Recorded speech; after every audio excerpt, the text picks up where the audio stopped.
네, 사랑하는 성도님들, 요한계시록 13장은 종말이 임박한 그런 세상에서 우리 교회가 마주해야 할 그런 최후의 어떤 시험을 지금 보여주고 있습니다.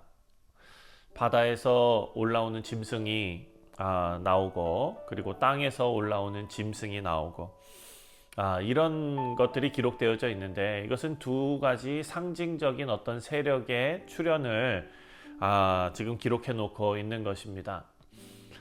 우리는 이미 사탄과의 전쟁에서 승리했습니다. 하지만 이 땅에서는 여전히 시험과 유혹과 그리고 박해를 경험합니다.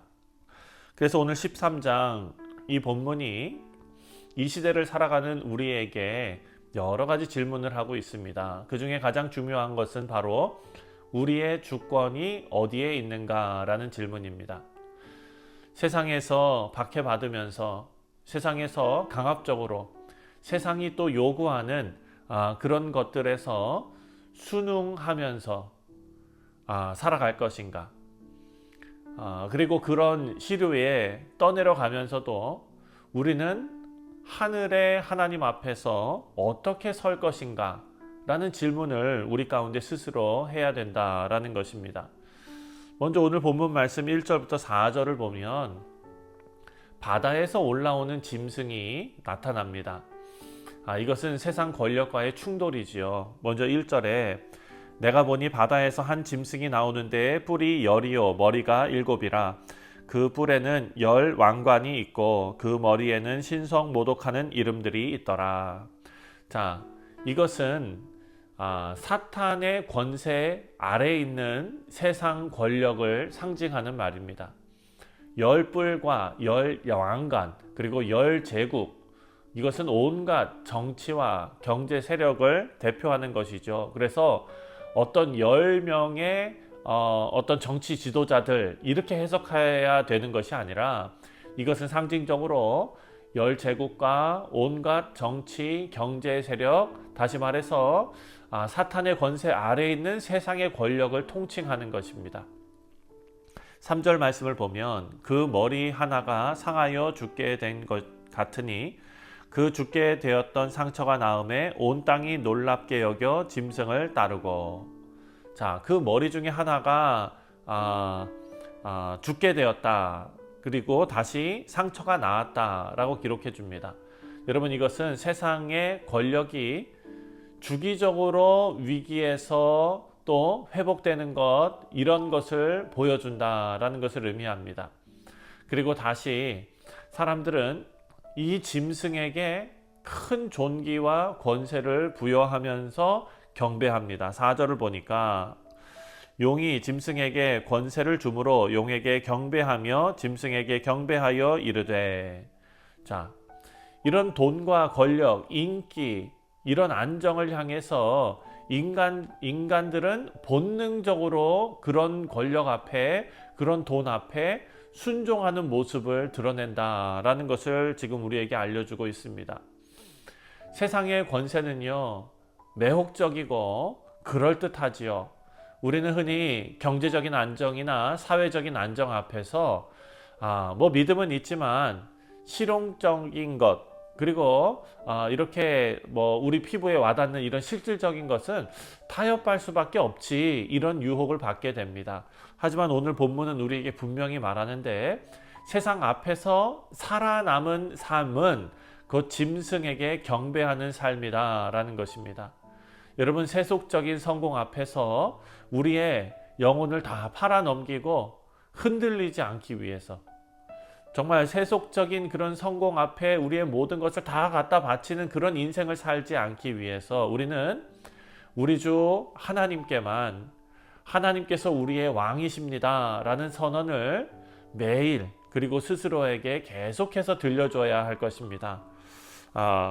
두 번째로 11절부터 이후의 말씀을 보면 우리가 사실 그 이후 18절까지의 말씀은 주일까지의 주일 본문이지만 미리 우리가 조금 살펴보면 땅에서 올라오는 짐승이 나옵니다. 자, 땅에서 올라오는 또 다른 짐승이 있는데 어린 양 같더니 용의 권세로 말한다라고 기록해 놓고 있습니다. 여러분, 땅의 짐승은 거짓 예언하는 자고 세속 종교, 문화적인 모방 이런 것을 일삼는 그런 사람들입니다. 말하자면 하나님처럼 보이지만 전혀 하나님이 아닌 영향력입니다. 사랑하는 성도님들, 오늘 본문 말씀을 보니까 땅과 바다의 짐승에게 둘러싼 자들이 그에게 경배하며 그리고 짐승의 형상을 만들어서 경배하며 이렇게 말합니다.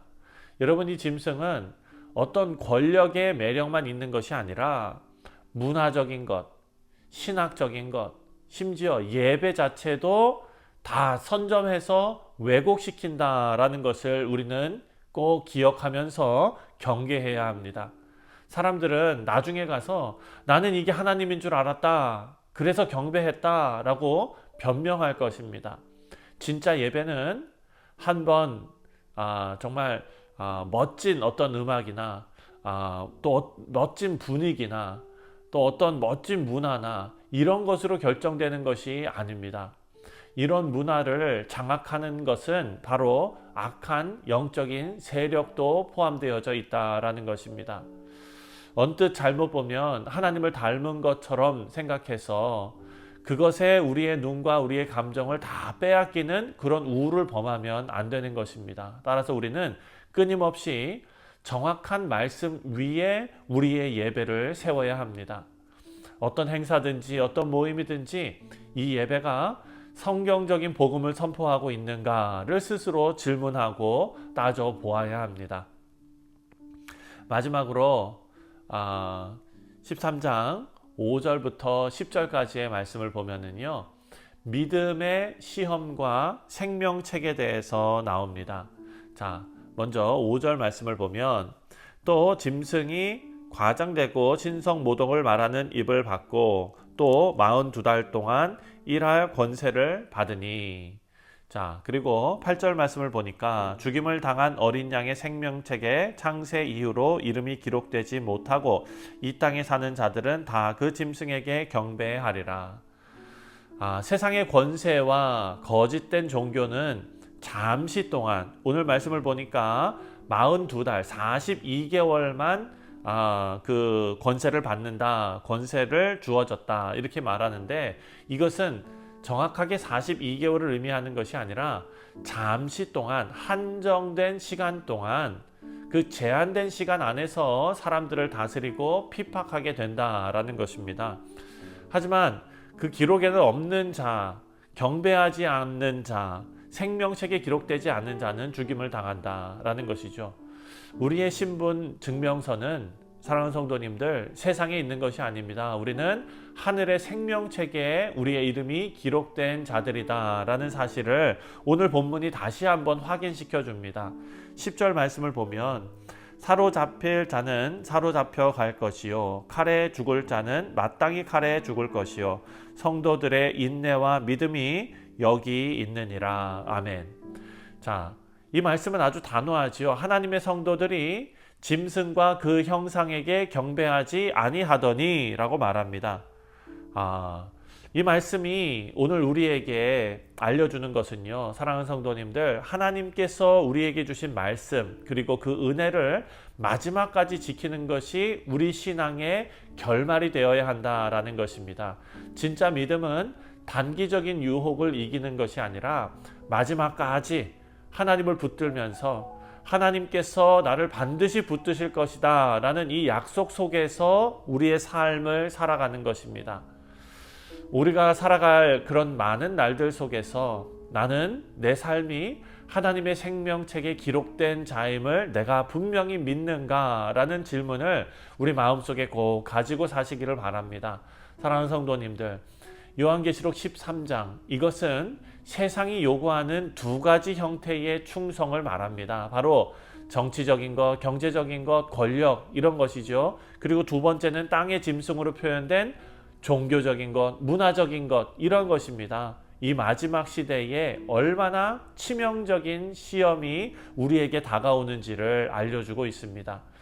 하지만 하나님께서는 이 결말이 제한된 시간 안에서 벌어지는 시험이다라는 것을 우리에게 알려주시면서 사실 안심을 시켜주시는 것입니다. 우리는 언젠가 하늘의 생명책에 기록된 자라는 정체성을 붙들고 그리고 주님과 함께 영원한 삶을 누리게 될 것입니다.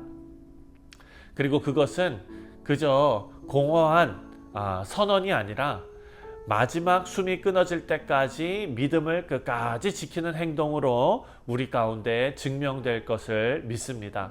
사랑하는 성도님들, 지금 우리는 하나님을 향해서 손을 들고 우리의 왕은 오직 하나님뿐입니다 라고 고백하면서 예배하고 증언하는 삶을 살아가는 우리 모두가 되시기를 주님의 이름으로 축원드립니다. 기도하겠습니다.